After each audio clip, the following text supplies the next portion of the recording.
TV sir. మనం చూసుకున్నట్లయితే మధ్యకాలంలోని ఈ మధ్య రీసెంట్గా ఒక 1 వీక్ నుంచి ప్రభాస్ సినిమా సలార్ సినిమా విడుదలై కొన్ని కోట్ల కొల్లగొట్టింది సార్.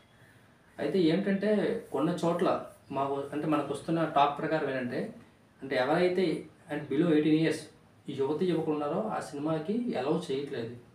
ఎందుకంటే అది అంటే సెన్సార్ బోర్డ్ అనేది ఎస్టిమేట్ ద్వారా వచ్చిందనమాట.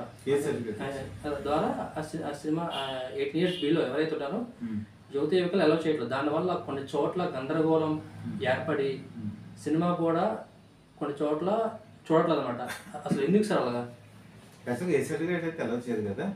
ఏ సర్టిఫికేట్ ఉంటే ఏ సర్టిఫికేట్ అర్థం ఏంటంటే అడల్ట్ మూవీ అని అర్థం. అంటే అడల్ట్ అంటే పెద్దవాళ్ళు చూసేటువంటి సినిమా. అందులో క్రైమ్ రేట్ ఎక్కువగా ఉండొచ్చు, లేకపోతే సెక్స్ మోతాదు పిల్లలు చూడనటువంటి మోతాదు ఎక్కువ ఉండొచ్చు, లేకపోతే పిల్లలు 18 సంవత్సరాల లోపు వాళ్ళు చూడకూడని సన్నివేశాలు ఎక్కువగా అందులో ఉండొచ్చు. ఇవన్నీ కూడా కారణాలు ఉంటాయి. అందుకనే ఏ సర్టిఫికేట్ సినిమా జనగా ఎవరు కూడా చేయట్లేదు. అయితే ఈ సలార్ సినిమా చేసేటప్పుడు డైరెక్టర్ కానీ లేకపోతే ప్రొడ్యూసర్ కానీ వాళ్ళ అడ్వర్టైజ్మెంట్ విషయంలో కూడా ఇది అడల్ట్ మూవీ అని చెప్పేసి ఏమీ పెద్ద పబ్లిసిటీ ఇవ్వాల. ఏ సర్టిఫికేట్ ఉందని చెప్పి ఇప్పుడు ఈ మధ్యకాలం నిజంగా పట్టించుకోవట్లేదు కూడా. అయితే దీని గురించి చెప్పబోయే ముందు పాతకాలం జనరేషన్ వాళ్ళకి ఏ సర్టిఫికేట్ సినిమా అంటే బాగా తెలుసు. ఒక 2 ఎగ్జాంపుల్ చెప్తాను. నా పేరే భగవాన్ అని చెప్పి ఒక సినిమా వచ్చింది. అది సత్యనారాయణ అందులో ప్రధానమంత్రి లీడ్ రోల్.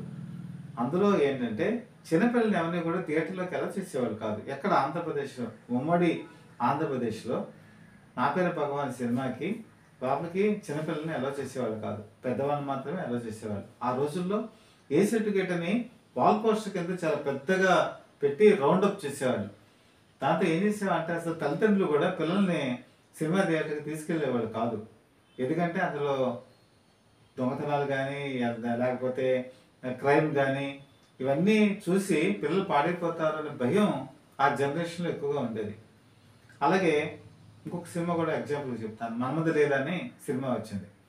అప్పటికే కమల్ హాసన్ తొలినాళ్ళలో హీరోగా వస్తున్నటువంటి రోజులు. అందులోని కదా మన్మథ లీల కొంచెం అటు ఇటులో రిలీజ్ అయ్యాయి.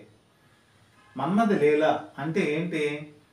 అది పూర్తిగా అసలు సబ్జెక్ట్ అందులో మంచి సబ్జెక్టే ఉంటుంది. కానీ మన్మథ లీల అని ఏ సర్టిఫికేట్ పెట్టేటప్పటికి పిల్లల్ని ఎవరు కూడా పెద్దవాళ్ళు తీసుకెళ్ళేవాళ్ళు కాదు. అది కూడా పెద్దవాళ్ళు అంటే ఎవరు? ఉద్యోగస్తులు. వాళ్ళు వెళ్ళి బిడియం పడుతూ సినిమా హాల్లో చూసేవాళ్ళు. ఎందుకంటే సినిమా థియేటర్లో ఇంపాక్ట్ ఎక్కువగా ఉంటుంది మహేష్. ఇప్పుడు టీవీలో ఉంది, టీవీలో చూసేదానికేను సినిమా థియేటర్లో చూసేదానికి చాలా డిఫరెన్స్ ఉంటుంది. మీకు సింహాసనం అని చెప్పి 1946 ఒక సినిమా రిలీజ్ అయింది. Stereophonic sound, 70mm stereophonic. అది విశాఖపట్నం దసపల్ల చిత్రాలయాలో 100 రోజులు ఆడింది కంటిన్యూస్ ఫుల్స్తో. అదే దాన్ని 35mm ప్రింట్ ఆ పక్కనే ఉన్న శ్రీశ్వర థియేటర్లో వేశారు. ఇప్పుడు శ్రీశ్వర లేదు, అప్పుడు శ్రీశ్వర థియేటర్లో 35mm. కానీ ఆ ఇంపాక్ట్ 70mm స్టీరియోఫోనిక్ చిత్రాలయంలోనే బాగా అట్రాక్ట్ అయ్యి అందరూ అక్కడికే వెళ్ళారు. 35mmలో ఆ సినిమాని చూడలేకపోయారు. అంటే ఒక సినిమా థియేటర్లో ఇంత వేరియేషన్ ఉన్నప్పుడు సినిమాలో ఈరోజు చాలా సన్నివేశాలు ఉన్నాయి. తల నరకటం, గొడ్డలు పెట్టి చేయటం, లేకపోతే ఒక ఫైట్ సన్నివేశంలో కొడితే 100 పల్టీలు కొట్టి కింద నుంచి మీదకి పట్టడం, స్టీరియోఫోనిక్ సౌండ్స్. ఇవన్నీ ఏంటంటే వృద్ధాప్యంలో ఉన్న వాళ్ళకి ఇబ్బంది కలిగిస్తాయి. బీపీ లేకపోతే హార్ట్ అటాక్ ఇలాంటి ఉన్న వాళ్ళకి అంత సౌండ్ బేర్ చేసేటువంటి పరిస్థితులు ఉండవు. అలాగే పిల్లలు కూడా వాళ్ళ మానసిక పరిపక్వత కూడా సరిగా లేనప్పుడు ఈ ఇంపాక్ట్, ఈ తల నరుక్కోవటాలు ఇవన్నీ కూడా వాళ్ళకి మానసికమైనటువంటి ప్రభావం చూపిస్తాయి. కాబట్టి ఇందులో ఇప్పుడు ఫర్ ఎగ్జాంపుల్ తెలంగాణలో కనుక చూసుకుంటే సినిమా థియేటర్స్ యాజమాన్యాలు కూడా చాలా స్ట్రిక్ట్గా ఫాలో అవుతున్నాయి. గవర్నమెంట్ మారింది. ఇప్పుడు గవర్నమెంట్ మారి నిజంగా చెప్పాలంటే ఏ సర్టిఫికేట్ సినిమాలో 18 సంవత్సరాల లోపు ఉన్న వాళ్ళు కనుక ఎలా చేసినట్టయితే వాళ్ళ థియేటర్ లైసెన్స్ని రద్దు చేసేటువంటి అధికారం ఉంటుంది. అక్కడే కదా, ఇక్కడ కూడా ఆంధ్రప్రదేశ్లో కూడా అవకాశం ఉంటుంది. కాకపోతే గవర్నమెంట్ తీసుకున్న నిర్ణయం బట్టి ఉంటుందని క్రిస్మస్ రోజున ఎక్కువగా ఇలాంటి ఇన్సిడెంట్ జరిగాయి సల్లార్ సినిమాకి. మన యూట్యూబ్లో కూడా చాలామంది దీని గురించే డిస్కషన్ చేశారు. తల్లిదండ్రులు చాలామంది పిల్లల్ని తీసుకెళ్తే మీరు ఈ సినిమా పిల్లల్ని లోపలికి ఎలా చేయనప్పటికీ గొడవ పడినటువంటి సందర్భాలు కూడా ఉన్నాయి. తల్లిదండ్రులు అన్నారట, మా పిల్లలకి మేమే చూపిస్తున్నాము, మరి మీకేంటి ఇబ్బంది అని కూడా అడిగారట. అయితే ఇక్కడ ఈ గొడవ పట్టడం కూడా కారణం ఏంటంటే ప్రభాస్ ఉన్నటువంటి ఇమేజ్. ప్రభాస్ ఇప్పటి వరకు కనుక సినిమా చూసుకుంటే ఆదిపురుష్ అందరూ చూసేటువంటి సినిమానే. అతని సినిమాలు ఎక్కువ మితిమీరిన హింస అయితే ఉండదు, కానీ సలార్ సినిమాలో మాత్రం కొంచెం ఆ హింస ఎక్కువగానే ఉన్నట్టుగా ఉంది. అలాగే సినిమా కూడా సూపర్ డూపర్ హిట్ అయింది. అయితే ఒక ప్రధానమైనటువంటి క్వశ్చన్ ఈరోజు తల్లిదండ్రులు లేకపోతే యువత మేధావులు వీళ్ళందరూ ఆలోచించుకోవాల్సిన విషయం ఏంటంటే మొబైల్ ఫోను, తర్వాత కంప్యూటర్స్, ల్యాప్టాప్స్, తర్వాత ఏమో మా టీవీలో బోల్డెన్ ఛానల్స్ ఇవన్నీ వస్తున్నాయి కదా.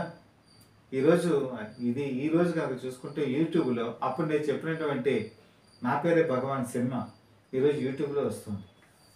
తర్వాత ఆ రోజు చెప్పినటువంటి కమల్ హాసన్ సినిమా మహమ్మద్ లీలా అది కూడా యూట్యూబ్లో అవైలబిలిటీ ఉంది. ఎర్ర గులాబీలో ఒక సినిమా వచ్చింది 1978లో. అప్పటి వరకు ఏ సర్టిఫికేట్ అంటే స్ట్రిక్ట్గా అలౌ చేసేవాళ్ళు నాకు గుర్తున్నంత వరకు. 78 నుంచి ఇది నెమ్మదిగా కనుమరుగవుతూ వచ్చింది. ఇప్పటికీ ఎర్ర గులాబీలు యూట్యూబ్లో వస్తుంది. మరి ఆ రోజు థియేటర్లో చూడకూడని సినిమా ఈరోజు 18 సంవత్సరాల లోపు పిల్లలు కూడా యూట్యూబ్లో మరి అవి చూస్తే మరి అది కూడా మరి వాళ్ళకి ఇబ్బందే కదా. అసలు ఎక్కడ రిస్ట్రిక్షన్ ఉంది? ఇప్పుడు మన కనుక ఈరోజు మొబైల్స్ కనుక ఓపెన్ చేస్తే ఫేస్బుక్లో ఎంత అసభ్యకరమైనటువంటి లాంగ్వేజ్తో ఉన్నటువంటి వీడియోస్ వస్తున్నాయో చూసావు మహేష్. తర్వాత షార్ట్ ఫిల్మ్స్ అని తీస్తున్నారు. షార్ట్ ఫిల్మ్స్లో అన్ని బూతులే ఉన్నాయి. మరి ఆ షార్ట్ ఫిల్మ్స్ చూసి 18 సంవత్సరాల లోపు పిల్లలు పాడైపోరా? మరి నేను చెప్పాను వెబ్ సిరీస్ ఉంది, వెబ్ సిరీస్ మీద సెన్సార్షిప్ ఉందా? వెబ్ సిరీస్ ఈరోజు నెట్ఫ్లిక్స్లో వస్తుంది, అమెజాన్ ప్రైమ్లో వస్తుంది, లేకపోతే మిగతా ఓటీటీ ప్లాట్ఫామ్లో వస్తున్నాయి. వస్తున్నప్పుడు ఆ వెబ్ సిరీస్లో ఎంత ఘోరమైన సన్నివేశాలు ఉన్నాయి, ఎంత క్రైమ్ ఉంది, ఎంత రక్తపాతం ఉంది, ఎన్ని రేప్ సీన్స్ ఉన్నాయి, ఎన్ని సెక్సువల్గా ప్రకోపింపజేసి యూత్ని చెడగొట్టే సన్నివేశాలు ఎన్ని ఉన్నాయి, అర్ధనగ్న దృశ్యాలు ఎన్ని ఉన్నాయి. ఇవన్నీ కనుక మనం చూసుకుంటే యూత్ పాడుకోరా? మరి పిల్లలకి ఈరోజు మొబైల్ ప్రతి ఒక్కరికి కూడా వాడుతున్నారు. చివరికి 6 సంవత్సరాలు 7 సంవత్సరాల పిల్లల దగ్గర నుంచి మొదలు పెట్టుకుంటే వాళ్ళ చేతుల్లో ప్రపంచం అంతా ఉంటుంది. వెబ్ సిరీస్ మరి వాళ్ళు కనుక పొరపాటుగా కనుక చూసుకుంటే వాళ్ళు ఏ విధమైనటువంటి ఇదితో పెరుగుతారు, వాళ్ళకు మనసులో ఎటువంటి ఆలోచనలు వస్తాయి? సెక్స్ ఎడ్యుకేషన్ అనేది మన స్కూల్స్లోను కాలేజెస్లోను టీచర్స్ చెప్పడం వేరు, కానీ బూతుని ప్రకోపింపజేసి లాంగ్వేజ్ వెలగగా ఉండి అసభ్యకరమైనటువంటి సన్నివేశాలు ఉంది. అలాంటి సన్నివేశాలు వెబ్ సిరీస్ మరి చూసుకుంటే మరి పిల్లలు పాడైపోరా? సీరియల్స్, టీవీ సీరియల్స్ కనుక చూసుకుంటే టీవీ సీరియల్స్ ఎలా ఉన్నాయి ఇప్పుడు? మరి వాటిని చూసి యూత్ పాడైపోయేటువంటి అవకాశాలు ఉంటాయి కదా. అంటే ఇది నేరుగా నేను సమాజానికి ప్రశ్నిస్తున్నటువంటి ఒక క్వశ్చన్ అనమాట. ఈరోజు థియేటర్లో ఓకే, థియేటర్లో ఈరోజు ఏ సర్టిఫికేట్ సినిమాలు చూడకూడదు. ఇది ఒకప్పుడు అయితే 1970లు 80లు వరకు ఏంటంటే దూరదర్శన్ కూడా ఏమీ లేదు. దూరదర్శన్లో కూడా చాలా సెన్సార్షిప్ ఉండేది. కాబట్టి ఆ రోజు సినిమా థియేటర్లో కనుక వెళ్ళకుండా చేస్తే ఇంకా వేరే చోట చూసేటువంటి అవకాశం ఉండేది కాదు. కానీ ఈరోజు కనుక చూసుకుంటే పరిస్థితి ఏంటి? ఈరోజు అన్ని చోట్ల అన్ని రకాలైనటువంటి మనం చూసేటువంటి పరిస్థితి వచ్చేసింది. మన మొబైల్స్లో అన్నీ వచ్చేసాయి. ఈరోజు యూట్యూబ్లో దగ్గర నుంచి చూసుకున్నా లేకపోతే ఎక్కడ చూసుకున్నా కూడా ఈరోజు మనం అన్నీ కూడా ప్రపంచ గమనాన్ని చూసేటువంటి పరిస్థితులు వచ్చేసాయి. కాబట్టి ఇది ప్రతి చోట కూడా సెన్సార్షిప్ అనేది రావాలి. ఇవన్నీ యూట్యూబ్లో కానీ లేకపోతే వెబ్ సిరీస్లో కానీ లేకపోతే కొన్ని వీడియోస్ అసభ్యకరంగా ఉండే వాటి విషయంలో కానీ వాటి వెంటనే ఆపేటువంటి ప్రక్రియ అయితే ఉండాలి. అందులో ముఖ్యంగా ఈ ఫేస్బుక్ చూస్తుంటే భయమే చేస్తుంది. ఫేస్బుక్లో ఫోటోలు చాలా వల్గర్ ఫొటోస్ ఫేస్బుక్లో వస్తున్నాయి. మరి పిల్లలు చిన్నపిల్లలు చూస్తే వాళ్ళ మానసికమైనటువంటి పరిస్థితి ఏ విధంగా ఉంటుంది, ఈరోజు వాళ్ళు ఏ విధంగా ఫీల్ అవుతారు. కొన్ని మన చెయ్యి ముడిచి పిడికిలు బిగించి అలా ఉంటుంటేనే, ఆ గుప్పెట్లో ఉంటేనే దానికి ఒక అందం ఉంటుంది. కానీ గుప్పెడు తెరిచేస్తే ఏముంటుంది. ఈరోజు సమాజంలో ఈరోజు పిల్లలు నేర్చుకున్నటువంటి విషయాలంటే ఏమి లేవు కదా. అవి మంచికి దారితీస్తాయా, చెడుకు దారితీస్తాయా అని కనుక చూసుకుంటే ఈరోజు సమాజంలో జరుగుతున్నటువంటి అకృత్యాలు, లేకపోతే దారుణాలు, ఇవన్నీ మానసికమైనటువంటి పైత్యానికి దారితీసినటువంటి సినిమాలే కదా. వాటి ప్రభావం పిల్లల మీద పడటమే కదా. ఇక్కడే కాదు, వరల్డ్‌వైడ్‌గా కూడా ఇలాగే జరుగుతుంది. కాబట్టి నేనైతే అది తప్పు పట్టున్నాను మహేష్. ఏ సర్టిఫికేట్ ఉన్నప్పుడు తల్లిదండ్రులు కూడా 18 సంవత్సరాల లోపు వాళ్ళు తీసుకెళ్ళేటప్పుడు వాళ్ళు కూడా ఆలోచించుకోవాలి. కానీ అలా అప్పుడు థియేటర్లోనే అవాయిడ్ చేసి మరి ఇలాంటి వాటిల్లో వచ్చినప్పుడు ల్యాప్టాప్లో వాటిల్లో కనుక ఈరోజు ఓపెన్ చేసి నెట్లో కనుక చూసుకుంటే మరి అది చూసేటప్పుడు వాళ్ళ పరిస్థితి ఏంటని కూడా నేను క్వశ్చన్ చేస్తున్నాను.